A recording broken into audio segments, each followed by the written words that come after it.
evening. This is Kurt with Gospel Billboards. Who am I speaking with, please? Hi, my name is Andrew. Andrew. Well, thank you for calling. This is Kurt again. What prompted you to call this evening? So there's a billboard. You guys happen to have a billboard in town, and I have to be honest. I don't remember what the billboard said. I could barely remember the 855 number. Took me a week to figure out what it was because that's how bright I am. And let me just. Which town did you see this billboard in? Sorry, Terre Haute, Indiana. Terre Haute. Okay. All right. You probably know which billboard. I can't remember what it was. Anyway, so but before we get too far, I think what it was something like there is evidence for God, or something like that.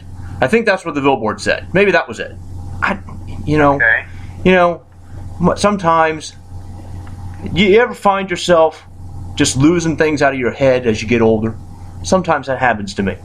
Anyway, it was probably there is evidence for God. And so let me just come clean quickly before I waste a whole bunch of your time, because I want to let you know that I'm an atheist, and I don't think that there is sufficient evidence for God. So I was wondering why you think there is evidence for God. Okay. I'll be glad to talk to you about that. If you saw that billboard, if that's the billboard you really saw, and you said you weren't certain that that's the one, but there would have been on that billboard a picture. Okay. Do you recall that there was a picture on that billboard? No. Okay. All right. There was also a Bible verse on that billboard. Okay. The Bible verse is Romans chapter 1, verse 20. Have you ever read the Bible? I have. Okay. And so, are you familiar with the book of Romans? Sure. I think the verse you're referring to says something about God has written something on everyone's heart, or something to that effect. It's been a while. Okay. All right.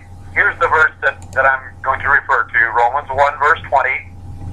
The invisible things of Him from the creation of the world are clearly seen, being understood by the things that are made, even His eternal power and Godhead, so that they are without excuse. And that verse is telling us that because of the witness of creation, every individual has evidence of God, the invisible God. They're clearly they're understood by the things that are made, that's humans, even His eternal power and Godhead. So the creation screams at us that there is a Creator. There is God the Creator behind all of this. That's a part of the evidence that exists for God. Okay, so we'll put the Bible to the side for a moment, because I'd much rather talk about what you see as evidence in creation. I think that's a bit more interesting than going down the Bible route. What is it in nature that should be screaming evidence of God to me that I'm not hearing? Okay. All right. If you just, I don't care what part of nature you want to take, but just take a tree, for example. That's a pretty simple thing. There's trees all around. And just take a tree and consider the tree. The tree came from a seed. That seed came from a tree. That tree came from a seed, and so on. You can trace this thing back. And one tree looks like the tree that produced the seed that it came from. And that tree looked like, you can just go right on back with that. There's clear evidence that maple trees produce maple trees, for example. And at some point in time, something had to happen to bring maple trees into existence. And how could it happen except there would be some designer that designed these marvelous plants that we call maple trees? I guess I'm just lost at why we would think that a maple tree would require a designer. Okay. Maple trees came from seedlings, or from seeds that came from maple trees. Okay. So maple trees are maple trees, and they're clearly distinguished. But between them, we can clearly distinguish between maple trees and oak trees, for example. Okay. So I guess I'm not following why that necessitates a designer. Okay, well, what is the alternative? Well, pretend I don't have an alternative. So what? Okay. So, I mean, I don't know how often you get to talk to atheists, but there's something that if you do talk to atheists, you'll get confronted an awful lot with something called an argument from ignorance.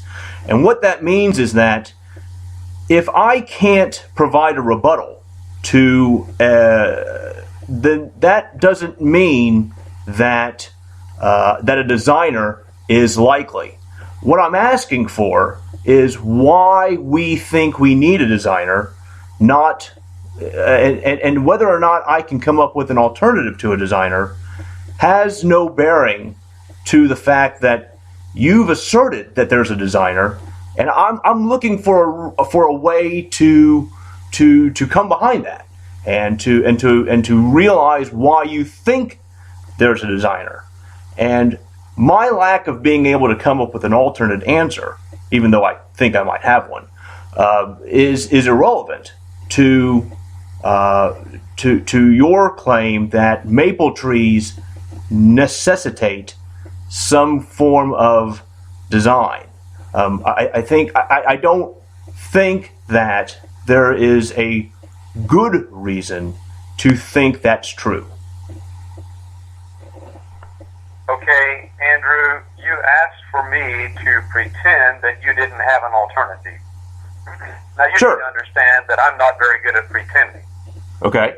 I'm not chasing down a path of pretense. I want to speak about truth. And so just understand that I'm not going to go down a path of pretending.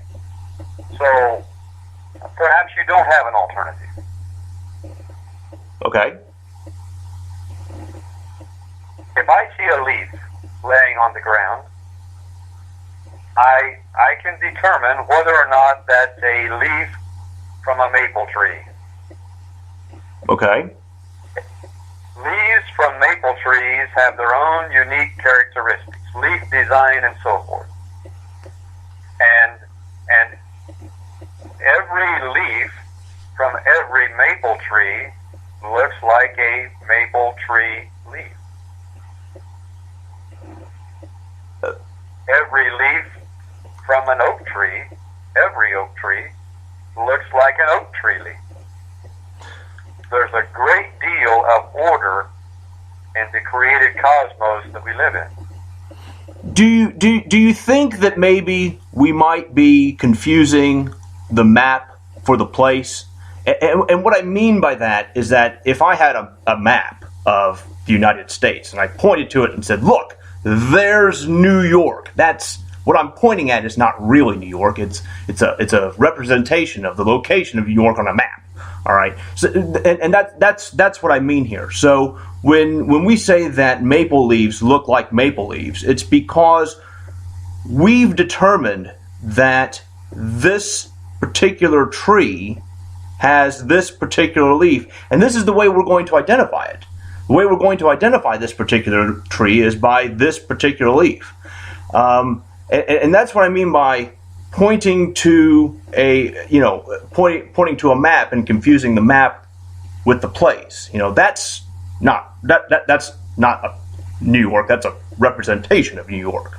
Okay, that leaf, we've determined, we people, okay, have categorized trees by the shape of their leaves with different names: oak, cherry, maple, whatever, right? Do you think that we're confusing the map for the place? Okay, so if that's true, then what do maple trees represent? If I point to a maple tree and you say that's only a representation of something, what is that maple tree representing? Maybe I phrased that poorly. What I mean is, when you say that maple trees always produce maple leaves or something like that, and correct me if I'm misstating what you said. Things fall out of my head. I started this call off with that, so that's still true. When you say that maple trees produce maple leaves, that's what I mean by mistaking the map for the place. That the reason maple trees produce maple leaves is because we've used the leaves to identify the tree. That's the metaphor. I'm not saying that trees are representations of, I don't know, whatever. I don't know. All I mean is that one of the ways we classify trees, we classify trees a whole bunch of ways, but one of the ways we do that is by the shape of their leaves, and the reason that we see that is because that's how we've classified that. If maple trees always produce different kinds of leaves, we'd be forced then to find a different way to categorize trees. Am I more clear? Well, not greatly, at least. Maple leaves still hang on maple trees, and so to say that a maple leaf then represents something else, I'm not sure what you're saying that maple leaf represents. So let me try to move the analogy to something else that hopefully will translate. But I suck at this, so you'll have to forgive me because I suck. Let's say that we classified. Man, I suck at this. What if we looked at a zebra, and no two zebra stripes are the same, right? But we thought that zebra stripes should always be a particular pattern, and what we found actually was that we couldn't find after we had zebra 1, and we expected to find another zebra with precisely the same pattern, and then couldn't find one because that's not a real thing. We didn't really find a classification then, right? Because we only found a 1. If hopefully I'm making sense. So then we had to change the way we categorize this animal, because we did not find a way to properly categorize the thing within a group of things, right? I mean, you and I will probably agree that although maple leaves always conform to a particular kind of pattern-like thing, not every maple leaf is precisely identical, right? And so we couldn't expect to find a carbon copy of a maple leaf on another maple tree, but we'd have to expand it somewhat broadly. And what I'm trying to say here, what I was trying to say when I made the map place analogy, is that whether we're talking about zebras and stripes or leaves and trees, we're talking about classifications of stuff that have been made by people, like maps have been made by people to represent a group of things, right? And the reason that we're able to group them together, this grouping that we have is arbitrary, based on characteristics that we perceive to be shared amongst a group. The representation on the map is useful because it shows where it is in comparison to other places that perhaps we might be able to know. We might be able to know where we are on that map and therefore be able to figure out how we're going to get to New York. Okay, just as an example. I don't know.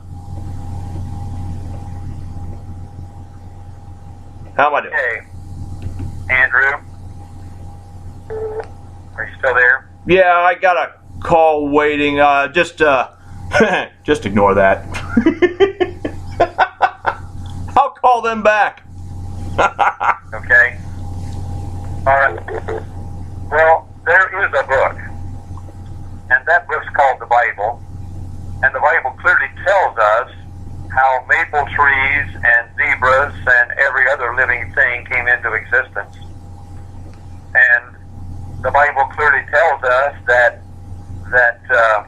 these classifications that you referred to were not really arbitrary, because God brought these beasts before the first man that he created, and the Bible clearly says that Adam named the creatures.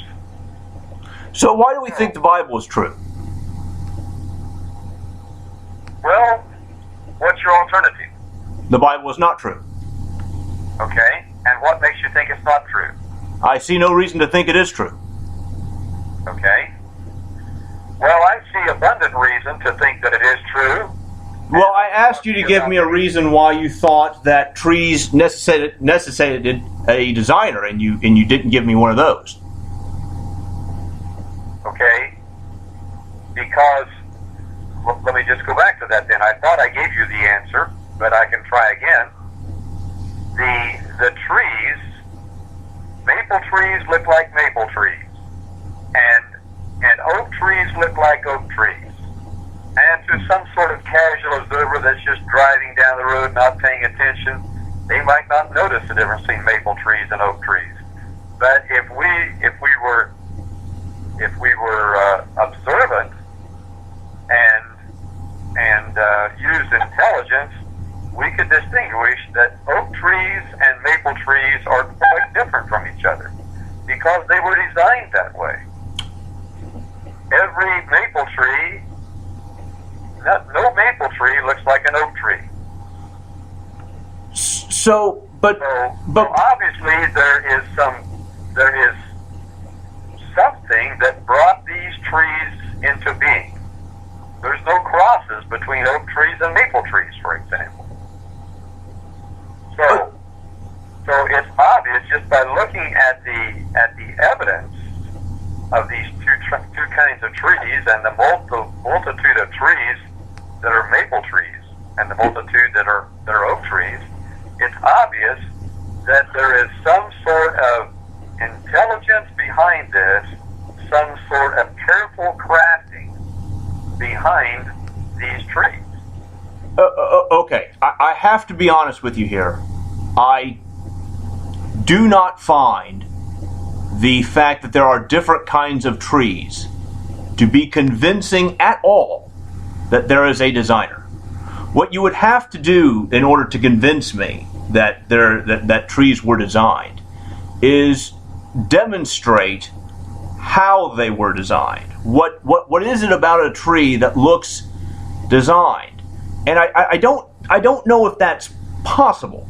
And just to save you the step, I don't think that it's possible, because the way that we generally recognize design is by comparing it with that which occurs naturally, by contrasting it with things that occur naturally. For example, you can't see me because we're on the phone, but I'm wearing eyeglasses. All right, it's pretty common. Lots of people wear eyeglasses. These are not natural. Okay, these were designed by people by an eye doctor, actually, specifically for my defunct eyes to be able to see properly. You know what I mean? The eyes that are in my head, that are natural, don't see right. That's why I wear these things on my face. And so we recognize design by contrasting it to things that occur naturally. I find it would be difficult to appeal to nature to find design when that's what we tend to use as the contrast to see design, to identify design. Now, could you repeat that again? You find it difficult to what? So, the way that we generally identify something that's designed, right? So a story that I hear a lot, right? A story I hear a lot is if you found a watch lying on a beach, right? You wouldn't assume that the watch assembled itself by itself.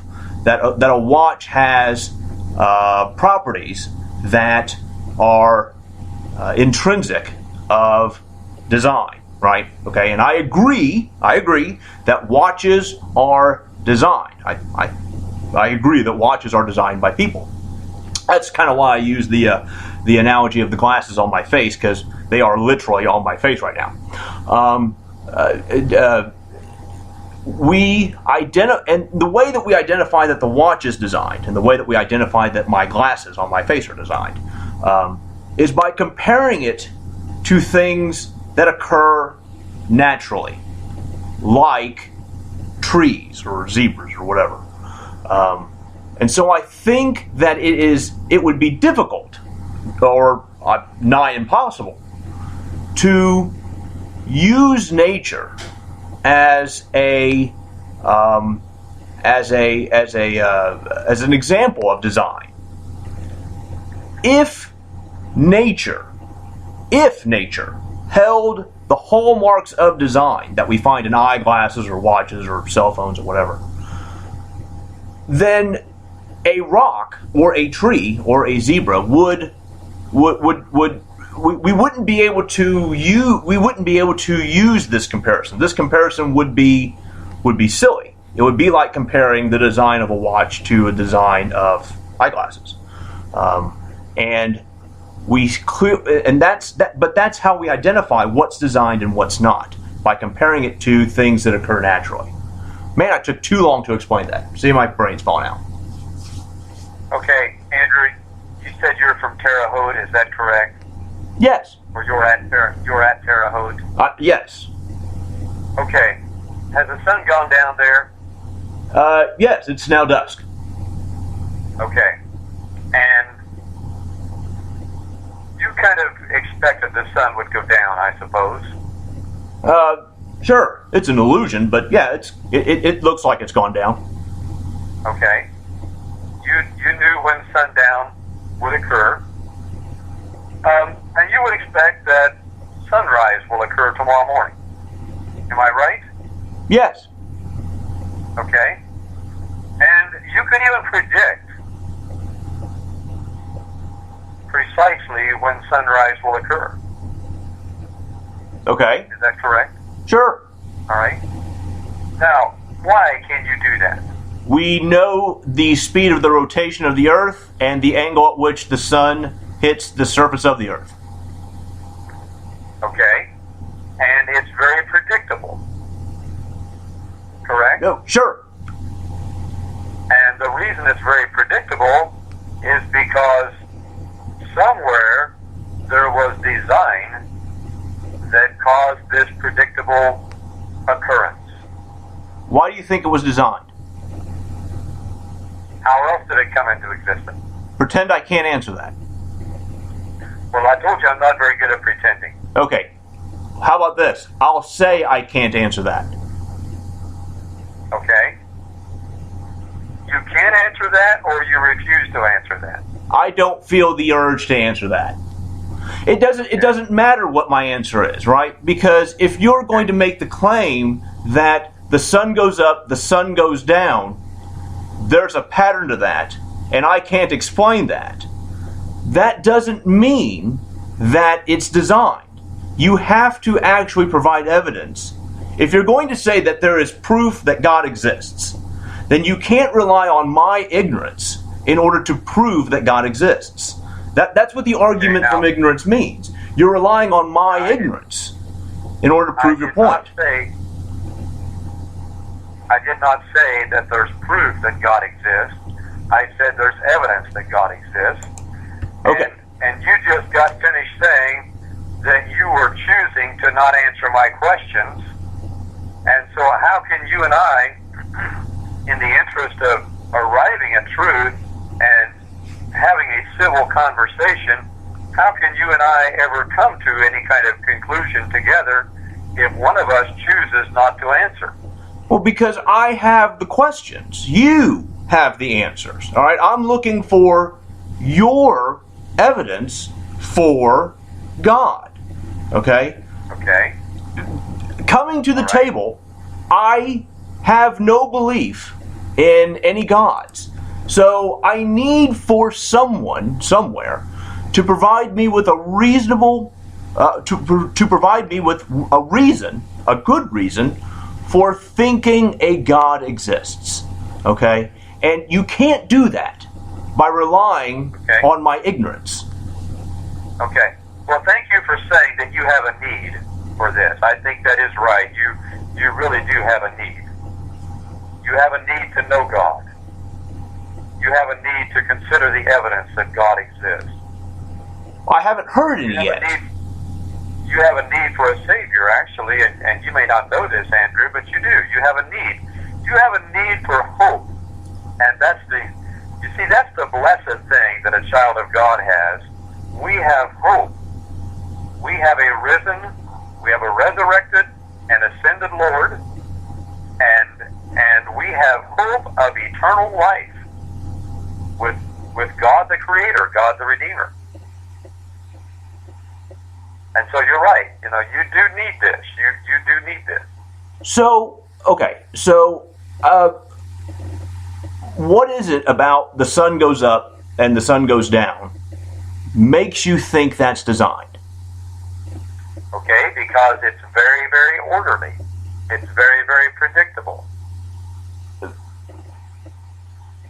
It's obvious that something existed prior to the sun, something existed prior to the orbit, and that something is just what the Bible says in its very first few words when it says, "In the beginning, God." Okay, so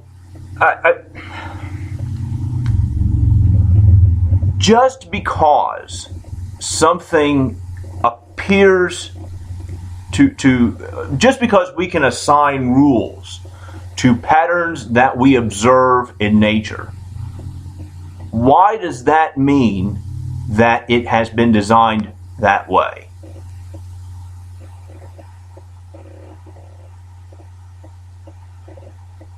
Just because we can observe patterns, why does it mean it was designed that way? Yes. Why are patterns? So humans are pattern-seeking machines, right? We love patterns. In fact, I was just playing a game earlier tonight called Candy Crush. You might know it, and the idea is to make a set of 3 like things. Okay, and it's addictive. Don't start it if you haven't, or you'll get sucked in like I have. Humans love patterns. We love them. That's how we're able to see bunny rabbits in clouds, right? There isn't a real bunny rabbit in the cloud, all right? But there's a pattern there that we can perceive that looks like a bunny rabbit, okay? Because humans can perceive a pattern, and because we can even describe the pattern far better than that bunny rabbit, we can describe the pattern in terms of mathematics and equations and other stuff that makes my head spin. Just because, why does that mean that it was designed? Doesn't that really mean that humans are so good at finding patterns that we can actually quantify the bunny rabbit in the clouds? Okay, so do you know why humans like patterns? Why humans gravitate towards patterns? Do you understand why that happens? It's useful. Well, more than that. What do you mean? More than that. It's more than useful? Pardon me? It's more than useful? Or is there something else besides it being useful? There's a deeper reason than just the fact that it's useful. Okay. And the deeper reason is that humans were made in the likeness and in the image of God. God said, let us make man in our image after our likeness.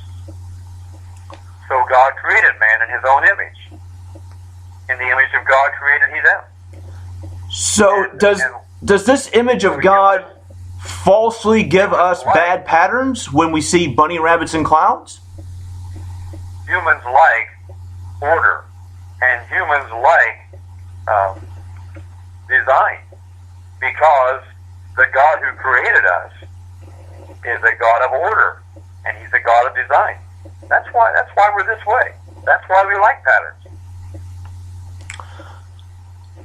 Is it then a fault of design when we see patterns that aren't there? Like bunny rabbits in clouds, for example. There you go. Okay. Is it a fault of design? We agree that there really isn't a bunny rabbit in the clouds, right? There might be a shape. There might be a shape of a cloud that looks like a rabbit. Sure. I've never seen rabbits in the clouds. Maybe I just see rabbits everywhere I look. I don't know.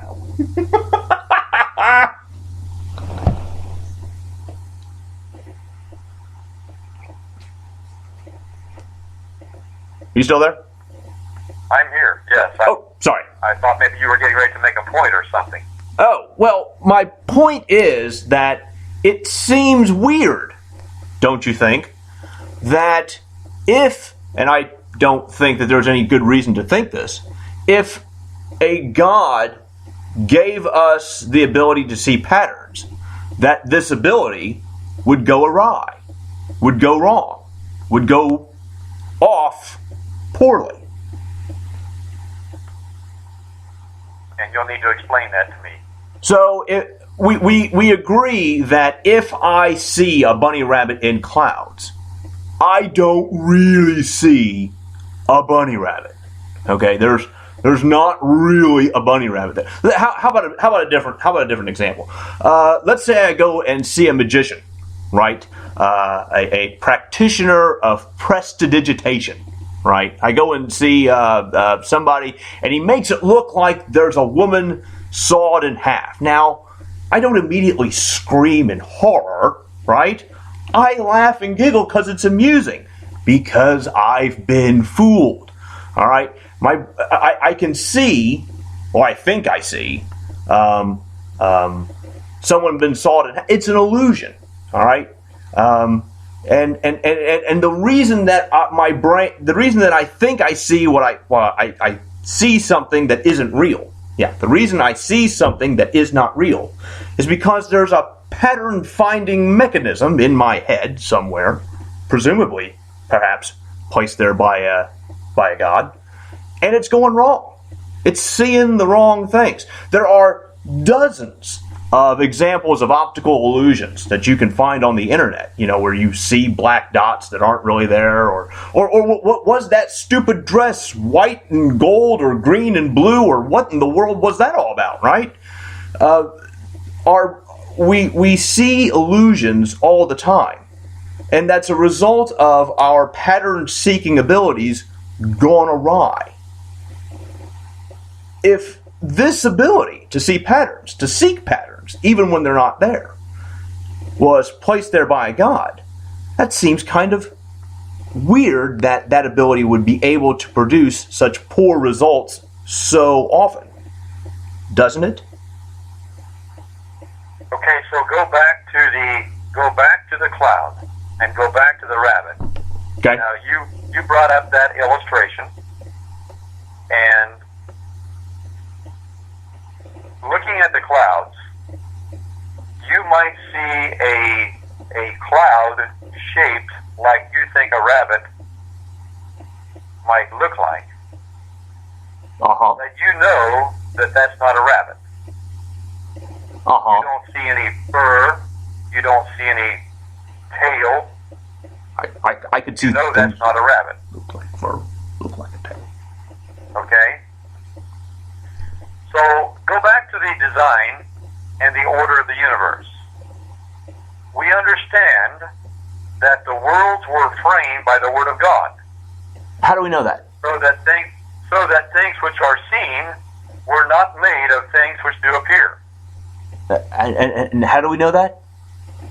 Things which are seen were not made of things which do appear. Yeah. Did you ever see that? See what? Did you ever see things made of something which then appears? I don't know. Well, I don't know what that means. Okay. All right. Maple trees aren't produced by something. Maple trees are not produced by something later in time. Maple trees were produced by something earlier in time. So, or oak trees, or zebras, or whatever you want to talk about.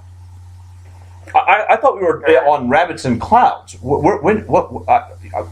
you wanted to move away from rabbits and clouds, and so, you know. Well, no, you're actually attempting to avoid my question. Conversation. Well, you're attempting to avoid my question, because my question is. State your question again, then. State your question so I can address it directly. My question is why?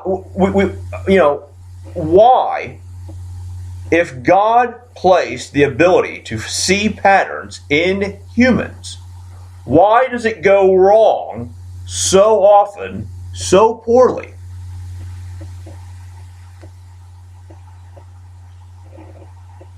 It seems a bad design, if there is design.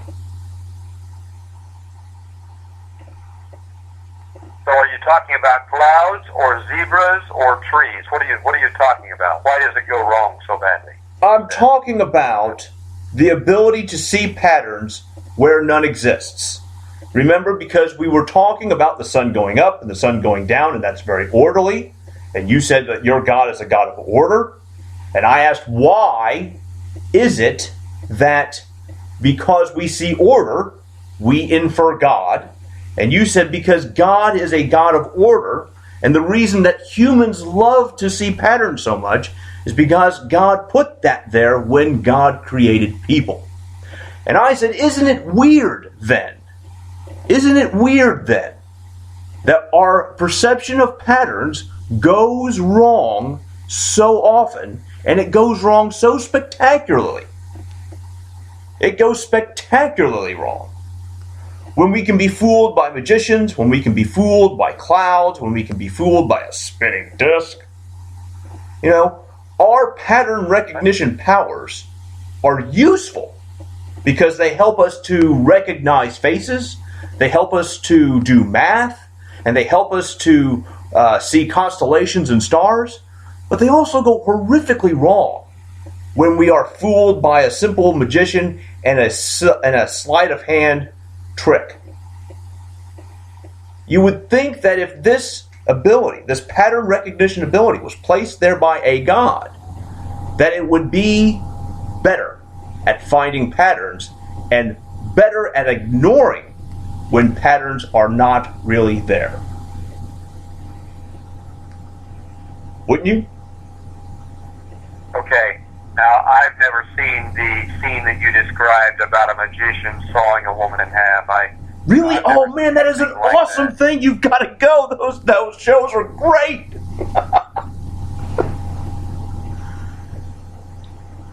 I love magic. That obviously is not reality. I would like to deal with reality and not just imaginative things. Well, that's my point. But that's my point. Okay. We know that there's no real rabbit in the clouds. We know that the magician didn't saw the woman in half, or we'd scream in horror. But but at the same time, when we look at the magician sawing the woman in half, the only reason we're amused is because we're going, how did he do that? Where's the trick? I can't see it. How did he do that? That is incredible. It looks just like that woman is sawed in half. She's wiggling her toes. How did he do that? That's because our pattern recognition brain, whatever, has recognized a pattern where there isn't one. It's a trick. It's not real. It's fake, right? But our pattern recognition that was placed there by God has gone wrong. If God's going to give us the ability to recognize the design in a sunrise and sunset, how does it go so wrong with a dude sawing a woman in half? Well, I fail to see where our brain has gone wrong when our brain recognizes that what looks like may have happened clearly did not happen. You know, our brain is telling us it didn't happen the way this supposed magician wants us to think it happened. So, you know, you're going down alleys that don't make sense to me. So we go to magicians to be fooled. Okay? We go to magicians we know when we walk into the show that we're going to be fooled.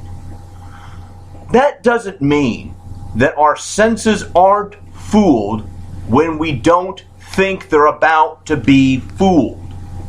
Right? Well, what happens is that one sense seems to tell us something happened, where other senses inform us that it didn't happen. And especially the intelligence that God gave to us is instructing us that, now like I said, I've never seen this happen. Maybe you have seen this happen, but our intelligence in the scenario you described is informing us that what your eyes think they saw really didn't happen. So, have you ever been driving out on the road and you see what looks to be a puddle of water, right? You know what I'm talking about, right? Right. You're out on the road, you're driving, you see what looks like water. Now, we have the experience because we're grown-ups to know that there's no real water there. But the first time, right, the first time that you ever saw that, it was like magic, right? Because you didn't know that as the car approached that water, it would just disappear. I mean, you can see reflections in that water. You can see, it looks just like real water. It's not there. It's not real. It's a trick, right? And it's not a person playing a trick on you, okay? It's not like your nose is smelling water, okay? It's not like your ears are hearing waves. It's not like you're tasting some salty sea whatever. No, it's just your eyes. It's just your perception of the road, and I don't even know what the heck causes those dang things, but it's an illusion. And it's caused by pattern recognition things going wrong in our brain. If God placed pattern recognition things in our brain, why do they go so wrong? Okay. So you drive down the road, and these heat waves bounce off the pavement or whatever, and because of the humidity in the air, I'm not sure of the explanation either, but because of all of that that's going on, it looks like there's a pool of water down there. And yet we know that that's not true, because God gave us intelligence. And so, you know, I drive down the road, I see those mirages, and I know that it's not really water, it's just a mirage. You're not trying to suggest, are you, that you've never been fooled by an illusion?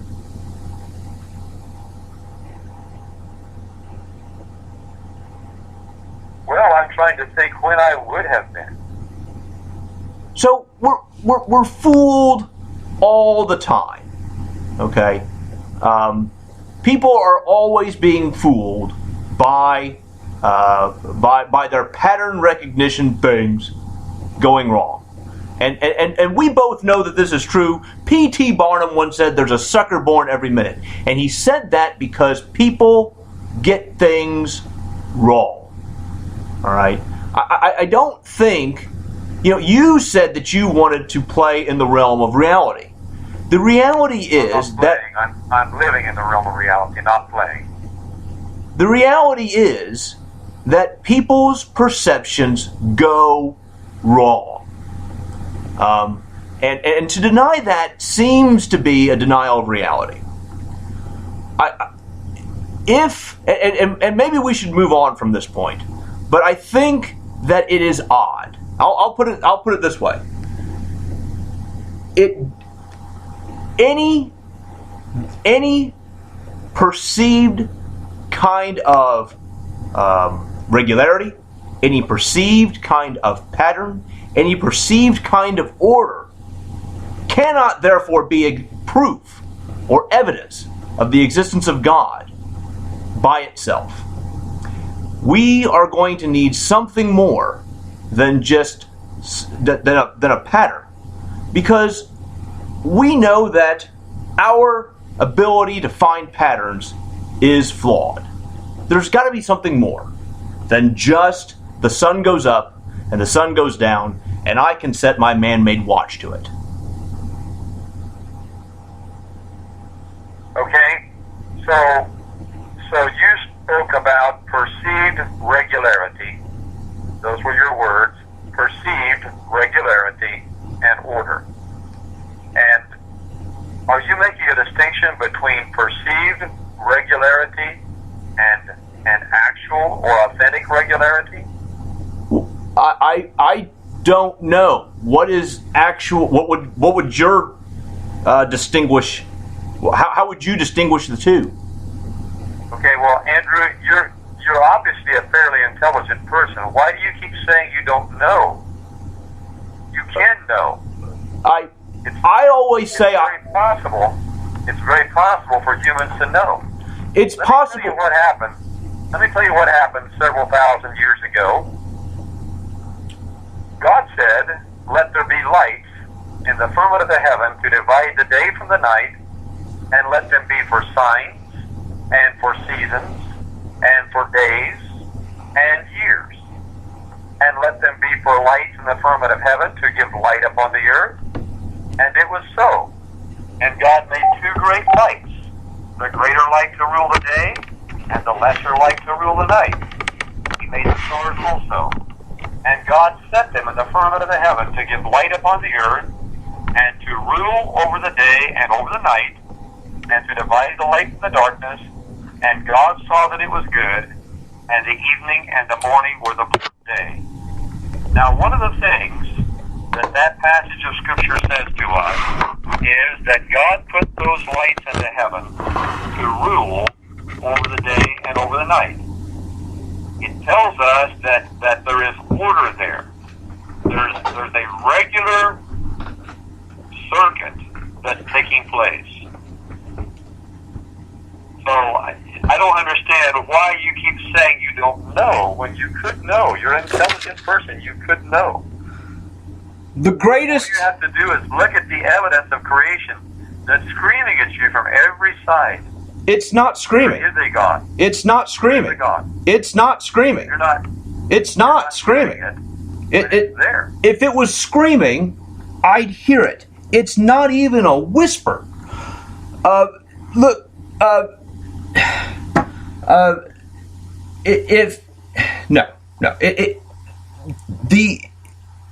I say I don't know because I'm that honest.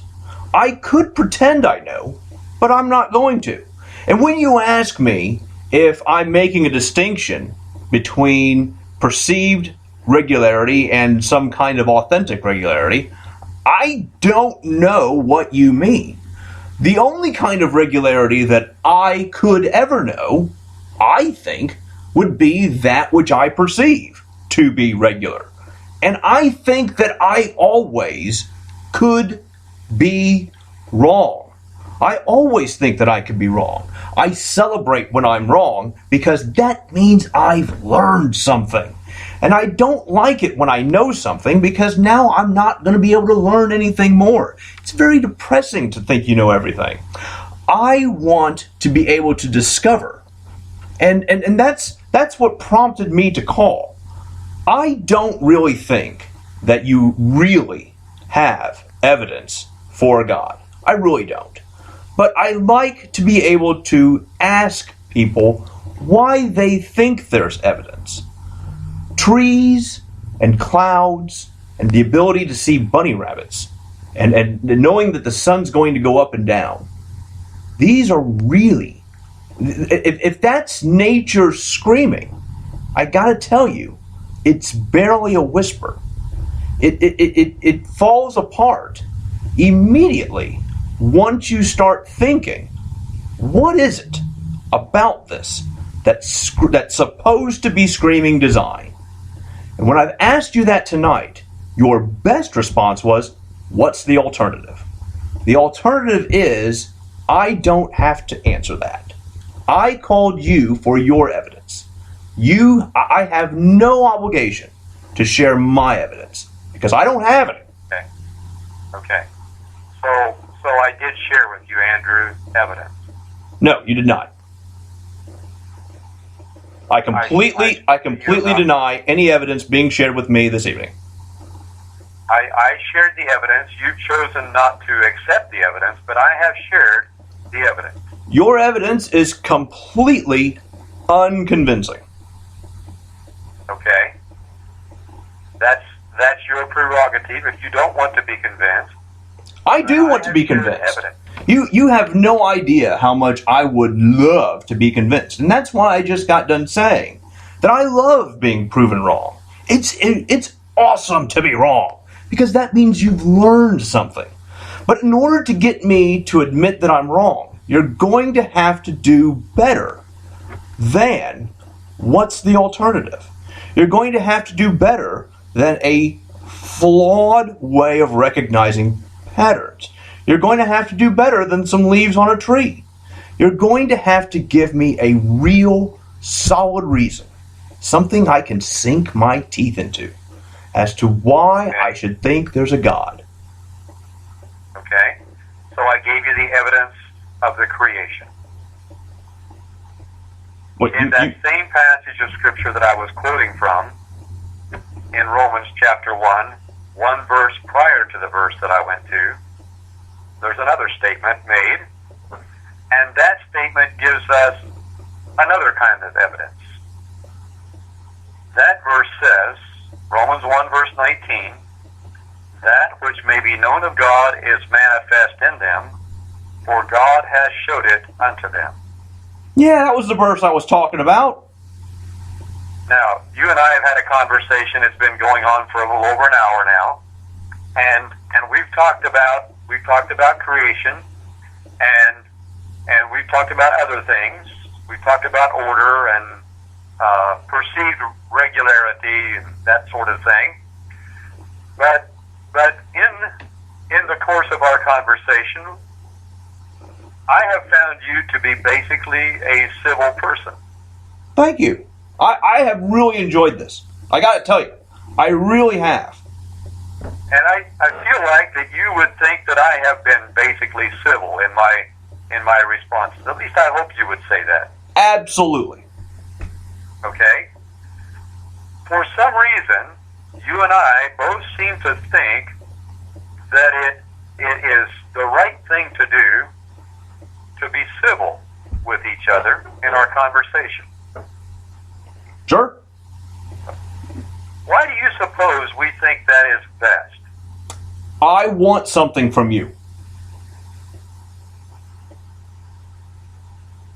If we were to bring other people in this conversation, and if the conversation were to continue on, it would almost require that each participant would be somewhat civil in their conversation, in their approach. Okay. There's something that we just understand. We know that to be the best way. If you were going, let's say you're going out to eat there in Terre Haute, and you see a child sitting there. Maybe a child's got an apple, and I don't think for a moment that you would be inclined to grab the apple away from the child. I would not want to think that about you. In fact, just on the basis of our hour-long conversation here, in fact, I would think that if somebody came along and took the apple from the child in your sight, that you might react to that. You might respond to that in some way. I don't know that you would, but it's very possible that you would. But somehow, you would understand that it's just wrong for somebody to come along and take something away from a child like that. If I were there, I would feel the same way. In engaging you in conversation, I feel like it would be wrong to get angry with you, or to use sharp words with you, or to resort to even more depraved methods of communication. And you must think that it's wrong too. Where did this basis of right and wrong come from? I want something from you. And anyone who engages in conversation is going to want something. The best way for me to get that is if I make it so that you want to give me the thing that I want. I want whatever evidence you have for the existence of a God. You're not going to give me that. If I am obstinate, or if I am abusive or virulent, I have to be able to cooperate with you in some way in order to make that happen. We have to be able to cooperate. So in order for cooperation to happen, there are rules. And one of the rules is that I maintain a certain level of tone of voice. I use particular words and phrases and avoid other words and phrases. But if you're asking me where morals come from, I think that morality is the final nail in the coffin, at least of the Christian God. Maybe not of every God, but I think that morality is the final nail in the coffin of the Christian God. I don't think that there is any more depraved or despicable monster than the God described in the Bible. I think that you and I and every human who has ever lived is far more moral than the God of the Bible, because we haven't done the kinds of horrible things that God in that book does, or is claimed to have done. Our morals are based on cooperation, and to be able to get along with one another so that we can provide the maximal amount of prosperity to one another. The Bible's morality is based on obedience. Obedience to a dictator-like deity. And that's not morality. That's deplorable. I don't find that there is any redeemable qualities about the morality found in the deity described in the Bible. But I do in so much find very redeemable quality values in the human and the humanity and the shared humanity that we all have when we try to make people, when we encourage people to come together, to share, to grow, to live and to learn and to expand our knowledge and to have conversations between people who disagree probably really strongly about something that is incredibly important to both of them, but still be able to do so without resorting to obscenity. Okay, so you said that you engaged me in conversation because you want something from me. Yes. Okay, so basically your calling in tonight was a self-centered focus. Absolutely. So it all revolves around you getting what you want. And you see, that's a different focus than I have. This life is not about me getting what I want. In fact, I have found greater joy in giving to other people, much greater joy in giving than in getting. And that's the difference. But that's the point. Between the Christian and the non-Christian. But that's the point. The Christian No. No, that's the point. That's not the difference. That's not the difference. That's the same. That's not the difference. That's the same. It's very much different. No, it's exactly the same. It's exactly the same. Look, you are there right now, waiting for people like me to call, to ask for the evidence for the existence of God. You're there because you want to give that evidence. You're there because you think you have it and you want to be able to share it. It feels good to be able to share it, and it should feel good to share it. That's what you want. That's why you're there, and that's great. But I think that it's wrong to assume that my desire for you to share and your desire to share come from different places. We enjoy this. I enjoy talking to people who disagree with me, especially on religion. You probably enjoy being able to talk to people who call in, who disagree with you, and you can share what you have. That's enjoyable. That's freaking awesome. But I think it's wrong to think that it comes from a different place. It comes from the same place. The desire to be able to expand. And this is human. This is great. I think whether it's something that you get when you give or something you get when you receive, I think you get. And that's important. It's not that I think that altruism is dead. Okay, it's not that I don't believe in altruism, because I kind of do. But I think that it's not honest. It's not honest to say that I do good things just for the sake of doing good. I do good things because, man, it feels so good to do good things. It feels so good to do charitable work, to help people who are in need, to just be a friend and put your arm around somebody. Man, that feels good.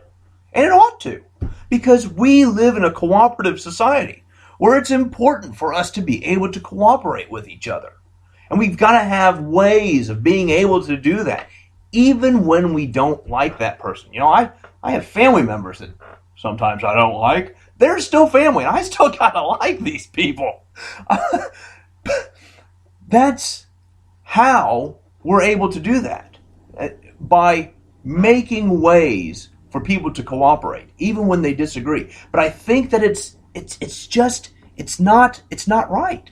It's wrong to think that it comes from a different place. It's the same place. It's okay to be selfish. I don't think that it's a bad thing to be selfish. And sometimes the most selfish thing you can do is the best thing for someone else, because it feels so good. Well, Andrew, you're coming from a different perspective than I have. You certainly are. If I can't explain it to you, I'm sorry about that. But I am not here to get something from you. I'm not engaging in this discussion to get something from you. Oh, you missed out. I'm not here on this earth for what I can get out of it. I'm here on this earth as a redeemed child of God to give and to share, because I'm made in the image and likeness of God, just like I said earlier. Doesn't that feel good? The God who said that this is my beloved Son, hear ye him. And the Son said, God so loved the world that he gave his only begotten Son, that whosoever believeth in him should not perish but have everlasting life. For God sent not his Son into the world to condemn the world, but that the world through him might be saved. In that passage of Scripture, we find screaming testimony that God is a giving God. God loves to give. He loves to give to his children. He gave you life. He gave you this day. He gave you this breath. And he's been patient with you. He wants you to see him. He wants you to call out to him. He wants you to recognize your need for him. He wants to share all of eternity with you. That's the kind of giving God that we serve. And as redeemed children of his, those who have been cleansed by the blood of Jesus Christ, we want to be giving individuals too. We will become giving individuals. That's why I can be here and respond to your questions or your comments, and I'm trying to give to you. I'm not trying to get something from you. But we do come from different perspectives. Well, my friend, I'm afraid I've got to let you go. My wife has been trying to reach me on the cell phone for a while now, so I'm going to have to take her call, or she's probably going to kick me. So I don't really want that to happen. But I want to say that I have truly enjoyed our time, and if it's okay with you, I might call back again later. You're very welcome to do so. May the Lord bless you. Have a good night. Goodbye.